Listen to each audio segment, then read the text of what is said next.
Nesta unidade trabalhamos os falsos cognatos.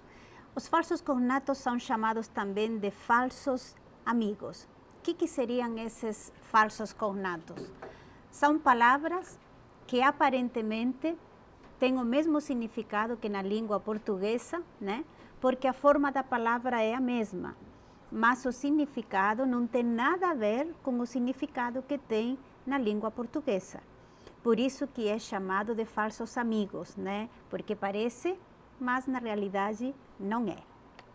Então vamos colocar alguns exemplos de falsos cognatos, os mais comuns, mas é importante que sempre levemos em conta que mesmo que sejam línguas parecidas, por terem a mesma origem, a origem latina, tem as suas diferenças. E não é porque a palavra tem a mesma forma que tem o mesmo significado. Temos que levar um pouco de cuidado, né? Então, tem muitas palavras na língua espanhola que são exatamente iguais que no português. Isso é verdade, muitas. Alguns exemplos: banco, carne, armário, mapa, flor, carta, restaurante e outras muitas que são exatamente iguais. Veja, armário não tem acento, mas é armário, né? Com acento, sem acento, todo mundo identifica de que se trata. Isso facilita a compreensão e também a aprendizagem da língua. Muitas palavras que são exatamente iguais. Tem outras palavras que são iguais à maneira de escrever, mas a pronúncia é diferente. Então, para escrever, não fazem problema. Para ler, não fazem problema. O problema é na hora de entender, quando alguém pronuncia, e também na hora da gente pronunciar essas palavras. Veja aqui alguns exemplos: arroz, casa, como se tivesse dois S's. Aliás, tem que lembrar, em espanhol não tem nenhuma palavra que se escreva com dois S's. Se escreve com um, mas se pronuncia como se fosse dois. Então, casa, mesa, agenda, parece que coça na garganta, né? Agenda, jardim, correr, jarra. Veja esta última, jarra, né? Aparentemente é a mesma coisa, o significado é o mesmo, mas a pronúncia é diferente. Talvez se você escuta jarra, não identifique que eu estou falando de uma jarra, tá? Então, o ouvido se tem que acostumar com a pronúncia da língua espanhola, que é totalmente, totalmente não, mas tem muitas diferenças, né? Bom, tem algumas palavras que são parecidas. A escrita tem uma letra ou outra que diferencia, mas facilmente em um texto escrito a gente identifica o significado pelo seu parecido, né? Alguns exemplos: plato, escuela, libro, chaqueta, ciudad, lápiz, teléfono, viaje, trabalho. Sobretudo na escrita, na pronúncia alguma coisa você percebeu que é diferente, mas na escrita se identifica com muita facilidade, né? Bom, e tem outras palavras que são totalmente diferentes, não tem nada a ver, né, com a palavra em português. Alguns exemplos aqui, veja essas palavras se você identificaria qual que é o significado em português. Alcalde, ayuntamiento, bolígrafo, silla, sillón, ventana, pantalones, calle, rojo. São apenas exemplos, são muitas as palavras que são totalmente diferentes, né? O que significa alcalde? Prefeito. Ayuntamiento, prefeitura. Alcalde, ayuntamiento, prefeito e prefeitura, nada a ver. Bolígrafo é uma palavra que normalmente é mais conhecida aqui no Brasil, né? É caneta, mas se escreve de maneira muito diferente. Silla, sillón, cadeira, poltrona. Silla, sillón, cadeira, poltrona. Ventana, janela. Calle, rua. E rojo, vermelho. Não é roxo, é vermelho, né? Então, quando é totalmente diferente, é só ir decorando, ir assimilando vocabulários que são diferentes, né? Aqui não existe confusão, existe talvez dificuldade para aprender palavras diferentes, né?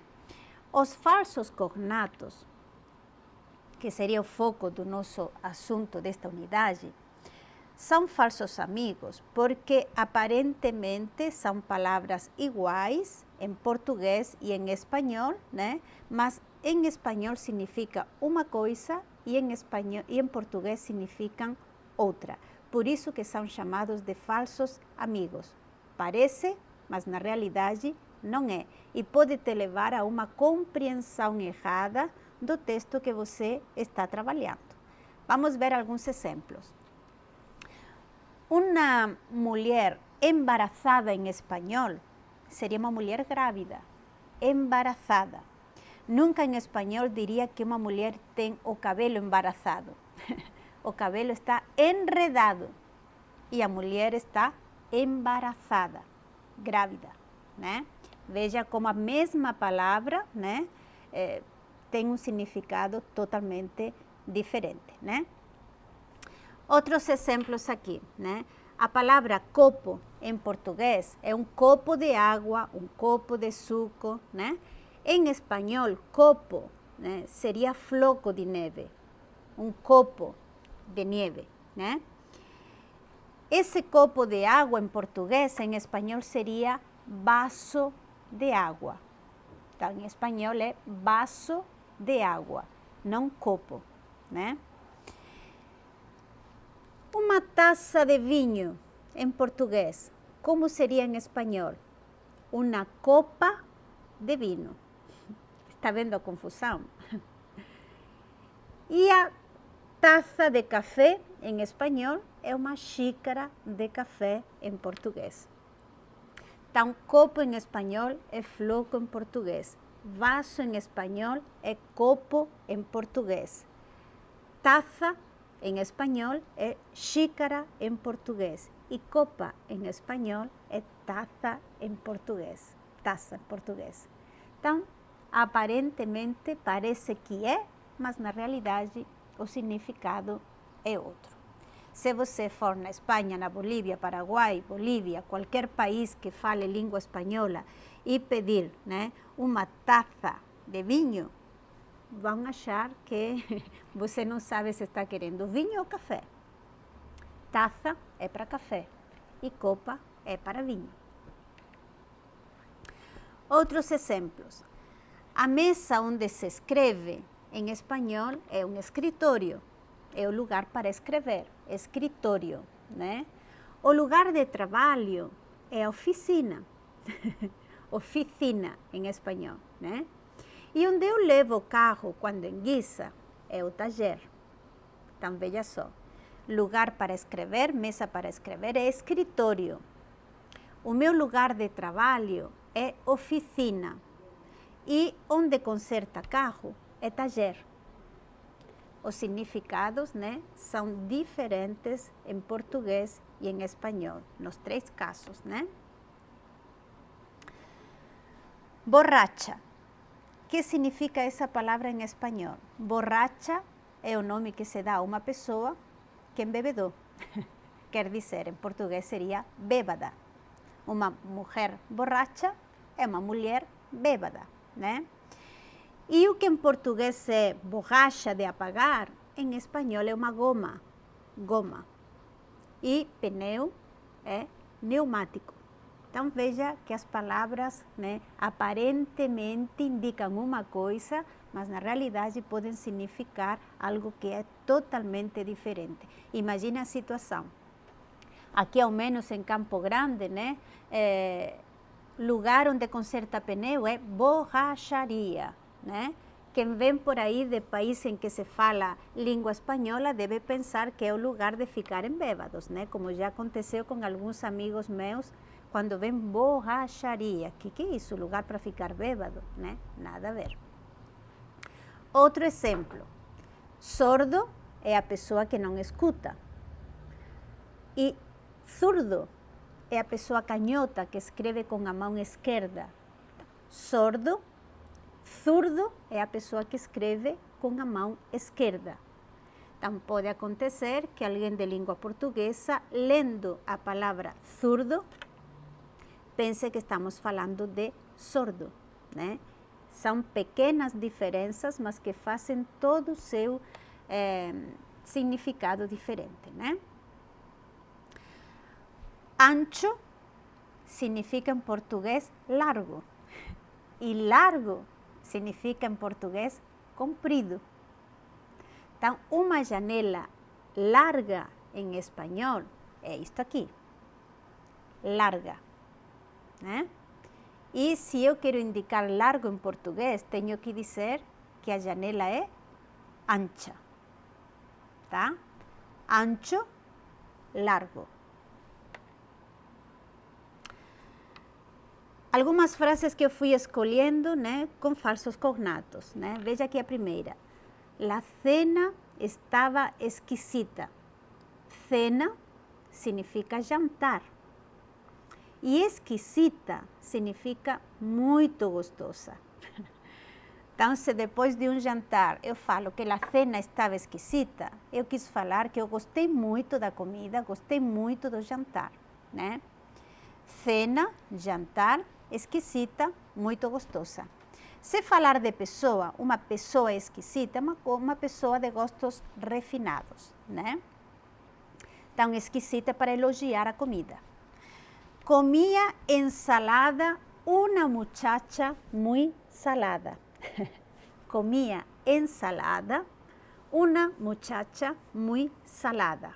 Em português seria, comia salada de alface, tomate, uma moça muito engraçada.